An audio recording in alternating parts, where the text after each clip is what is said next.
Welcome to Clocainog Forest here in the glorious northeast Wales, not too far from the city of Chester, where most of you will probably know the location of that. My name is Becky Clews-Roberts, and I've been lucky enough to work on the Red Squirrels United project since October 2016 as a Red Squirrel Ranger. Clocainog Forest is actually managed by Natural Resources Wales. We've worked with them very closely since the start of the project to enable red squirrel conservation here in the forest. So Clocainog Forest is one of the typical upland conifer plantations, but it's known as a last refuge, if you like, for red squirrels. Numbers have declined enormously across the UK, as we know. But here in Clocainog Forest, it was the last stronghold of red squirrels in the whole of Wales. But numbers have been declining over recent years. In 2012, an extensive trapping exercise, there were no red squirrels trapped. So NRW started to get very concerned that the numbers had declined.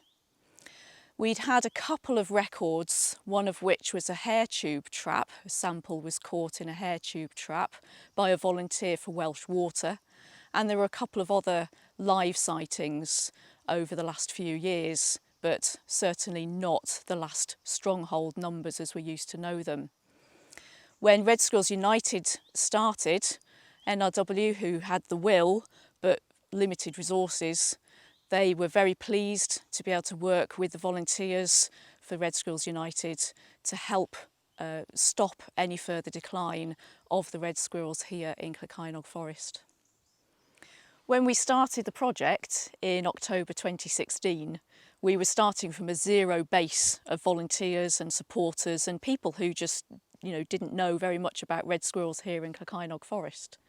So we started off with running several day-long training sessions for volunteers to attend, and it was a really good format. We did some talks in the morning about squirrel ecology, forest management, and in the afternoon we would have a practical session where those who were willing to give grey squirrel control would go out to see how that was done, and others would join me to see some of the trail cameras and how we were using those to monitor for red squirrels.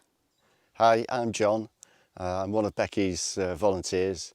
I've been involved in the project for about 2.5 years now. And the reason I got involved was I'd heard about it from a volunteer with the Wildlife Trust. Went along to one of Becky's talks and her enthusiasm made me want to get involved. So one of the things that I do is to check trail cameras and also the cubes that you can see here. We use cubes to start with just some hazelnuts in to attract whatever's about, but in case it's a grey, we don't want to give them any gain in weight or anything like that. So if a red appeared, then we would change the cube for a feeder box. So as we saw earlier when John was introducing his role in monitoring for squirrels using the trail cameras and the mesh cubes that we saw earlier, when we first started out, we put about 60 trail cameras throughout the whole of Clocainog Forest.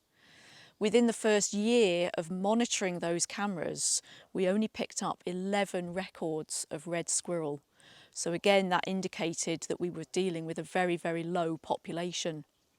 Natural Resources Wales decided at that point that we would go down a reinforcement route to deter or to halt the possibility of the local population from becoming extinct. So as part of the reinforcement project, we brought in captive bred red squirrels from various donors throughout the UK, including Wildwood Trust, Walton Hall Gardens and Pensthorpe, and of course Welsh Mountain Zoo, who hold the stud book, helped us enormously with the reinforcement. And this is one of the enclosures where we held those captive bred red squirrels. Right, these enclosures were funded by NRW but put together by the volunteers. So they were built in NRW yard as 6-foot panels and then brought over to Clocainog and put together. One of the big problems that we had was that we have to dig down at least 18 inches to put the mesh down to stop other animals burrowing through into the enclosures. So as part of the enforcement project, volunteers would go in daily to check the squirrels. This would involve a walk around the perimeter of the enclosure to check everything was all still in situ.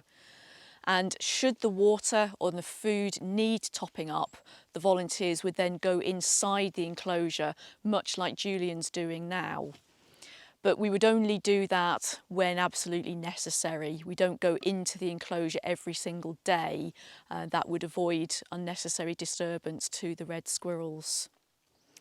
So when we're ready to open the enclosures for the squirrels to come out on their own accord, we do so, and what we've done since then is put up some feeder boxes and nest boxes in an arc around each of the enclosures so that we can follow and monitor where the squirrels are going.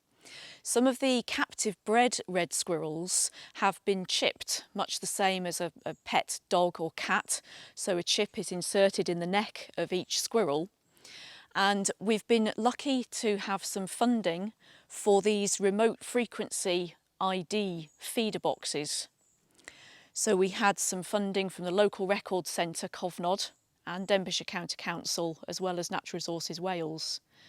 And the way these units work is that as the squirrel lifts the lid to get to the food, there's a coil mechanism, antennae mechanism in the lid here, which records each individual unique chip number onto the system on the right-hand side of the box here. And it's stored onto an SD card, which is simply removed, taken back home to a laptop, and you can identify individual squirrels that come to these feeder boxes. So as we mentioned earlier, Clocainog Forest is an upland conifer plantation managed by Natural Resources Wales. But they manage the forest, even though it's a commercial concern, they manage it with red squirrel in mind. They don't carry out clear fell here, they carry out CCF, which is continual cover forestry. As we know, red squirrels prefer to move around in the canopy of such forests, and this CCF management technique enables the red squirrels to do that.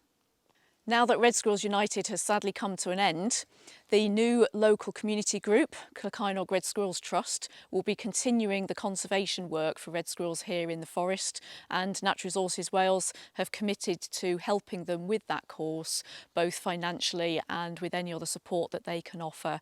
So we're hopeful that the good work that we've achieved so far in keeping the red squirrel population here in the forest surviving will be able to continue.